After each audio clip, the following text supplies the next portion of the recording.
A very interesting and important topic is ANION-GAP. Many NEET PG students leave this topic and miss very easy one or two questions. From today on, you will not leave those easy mark questions, and that's a guarantee from my side. I will just take very few minutes of your time, so let's begin.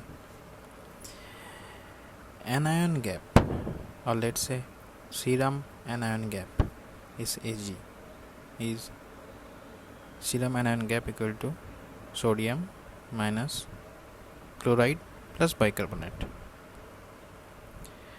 Actually, in serum we can write as sodium plus unmeasured cations equal to chloride plus bicarbonate plus unmeasured anions. So total cations equal to total anions.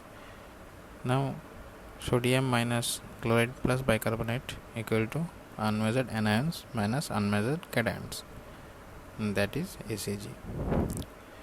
So SAG equal to sodium minus chloride plus bicarbonate. Now normal SAG lies between 8 to 12 milliequivalent per liter.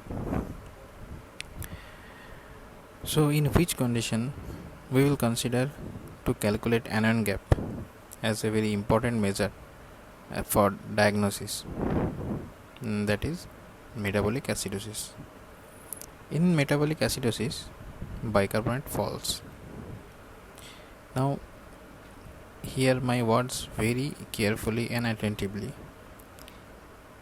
Number 1 scenario: if fall in bicarbonate gets compensated by increase in chloride concentration, then anion gap remains normal.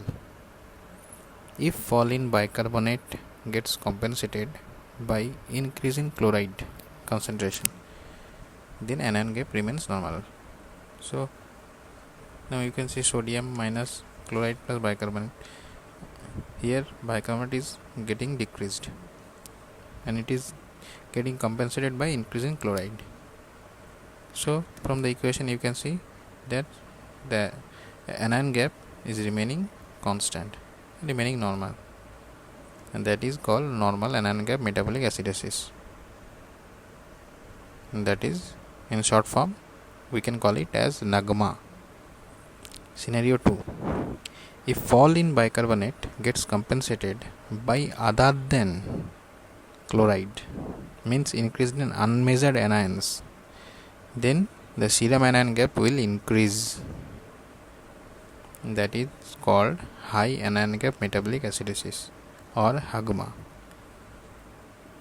Here in first scenario, bicarbonate loss is getting compensated by increasing chloride concentration, so both are cancelling each other and the anion gap is remaining normal. But in second scenario, the fall in bicarbonate being compensated by increase in unmeasured anions. Unmeasured anions means the anion proportion by anion concentration are getting increased, but we cannot measure them. So the chloride concentration remain constant, but bicarbonate getting falls. So the gap, total anion gap, will be high. Understand? So in first condition, the fall in bicarbonate gets compensated by increasing chloride. Anion gap remaining normal will called as NAGMA. Fall in bicarbonate, if gets compensated by increase in unmeasured cations other than chloride, then the anion gap will get increased, and that will be called as high anion gap metabolic acidosis. Okay, do not get confused here. I will get to the problem to show that how these theories will be applied. This is the basis of all of you must know. Now let's see the reasons of NAGMA and HAGMA. NAGMA, just remember only two causes for you. Number 1, renal tubular acidosis, and number 2, GI loss of bicarbonate, like diarrhea. Okay, so just remember two causes of NAGMA: normal anion gap metabolic acidosis, that is renal tubular acidosis. Number 2, GI loss of bicarbonate.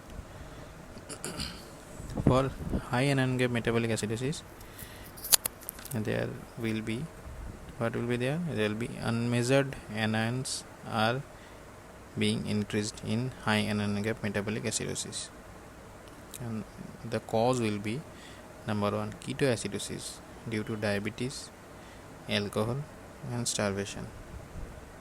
Number 2 lactic acidosis. Number 3 uremia or uremic acidosis. Number 4 extraneous toxins like methanol, ethylene glycol, salicylate poisoning. Okay, so still if you are confused about how will you solve questions, please do not worry, I have covered that too. Come to problem 1. Patient comes to here with diarrhea and tachypnea. His ABG showing pH 7.28, PCO2 29, bicarbonate 12, sodium 138, chloride 115, potassium 2.9, creatinine 1.4. Now calculate the ANION-GAP.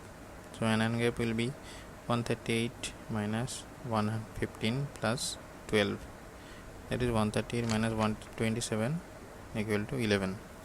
So SAG is normal. Remember, SAG normal value lies between 8 to 12. So here it is 11. So 11 SAG normal. So it is normal ANION-GAP metabolic acidosis NAGMA. And what will be the cause? It may be renal tubular acidosis, it may be GI loss. So here from the question we can see the cause is diarrhea, that is GI loss of bicarbonate. Patient comes to here with diarrhea. Okay, understand? Now go to problem number 2. 40-year-old man admitted for diarrhea of 1 week and breathlessness for 1 day. His ABG showing pH 7.3, PCO2 30, bicarbonate 16, sodium 140, potassium 6.9, chloride 102, creatinine 5.4. Okay, so let's calculate the SAG, serum ANION-GAP. That is 140 minus 102 plus 16, 140 minus 118, and that will be 22, and that is quite high, as SAG is normal is 8 to 12 milliequivalent per liter.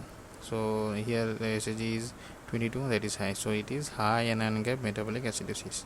So remember, I have said to you about the possible causes of high ANION-GAP metabolic acidosis, that may be ketoacidosis, lactic acidosis, uremia, or salicylate, methanol, ethylene glycol poisoning. So from this case we can see that his creatinine is high.